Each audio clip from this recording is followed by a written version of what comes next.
Hi everyone, it's Casey, and this is my working documents presentation for English 327, Professor Rafferty. First, I'm going to tell you a little bit about myself because my working documents have to deal with my career path. I am an elementary education major, and I plan to teach pre-K through 3rd.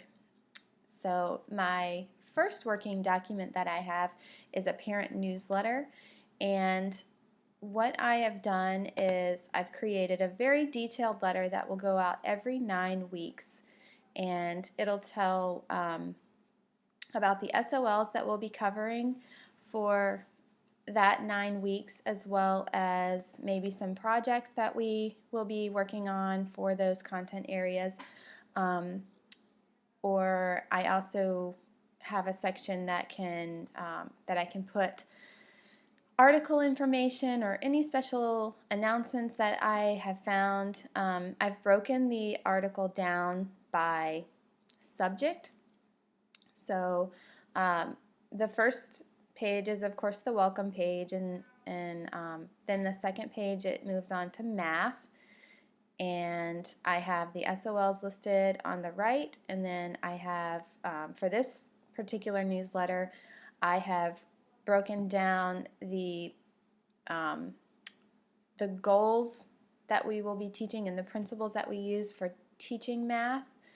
The next page would be science, and I have the SOLs that we will be working on for that 9 weeks on the left, and then on the other side I have, for this particular 9 weeks, I have the 5E model that we would use, and it talks a little bit about inquiry-based learning, just so the parents have an idea of how I teach science and how science will be incorporated throughout the day. The next page I have social studies, and on the right I have the SOLs that we'll be working on, and then I have just a little description of how social studies has been thought to be boring, and kids aren't really interested in it. So I have talked about some of the different projects and ways that we will be learning that are more hands-on for the students. Then the next page I have the language arts section, which I don't have SOLs listed on the left because throughout the year we'll be working on various SOLs, so we will kind of be jumping around. But I do have how we will have reading groups, and then what I will do with those reading groups each day. And then in the center, or on the right side, I have just different components of language arts, and then on the bottom I have how I will integrate language arts into the other content areas. I find language arts to be the most important subject, and I want parents to know how I'll use reading and writing and communication in other subject areas. The last page is just some additional information. For this newsletter, I put my assessment philosophy so they know how their children are going to be monitored and assessed through their progress for the year. I also have ways for them to get involved, and I have my contact information.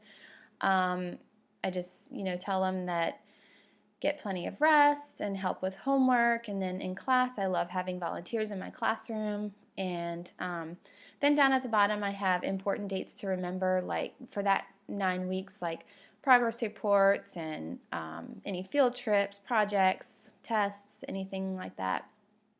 And then I have a little section that's about me for this one, so they can get to know just a little bit about myself.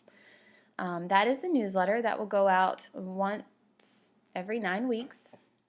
And my second working document that I created is a classroom blog that will be interactive with the students. It will post special projects, special announcements, so the parents can go on and see the different things that we work on throughout the week. It will be updated weekly. The students will have access to it, and there will be a student journals section, and they get to write about, any prompt that they're given. There's also going to be a featured student of the week, and they get to talk about anything that they want. They get to show any artwork that they've done, read any stories, post, any videos that they want. And that kind of gets them excited about, taking pride in their work. So basically it's kind of like the newsletter. I don't put as much information on it. It's more for the students to get involved, and then the parents can go on and kind of look at what's being done in the classroom. And that is the conclusion of my working documents presentation. Thank you very much.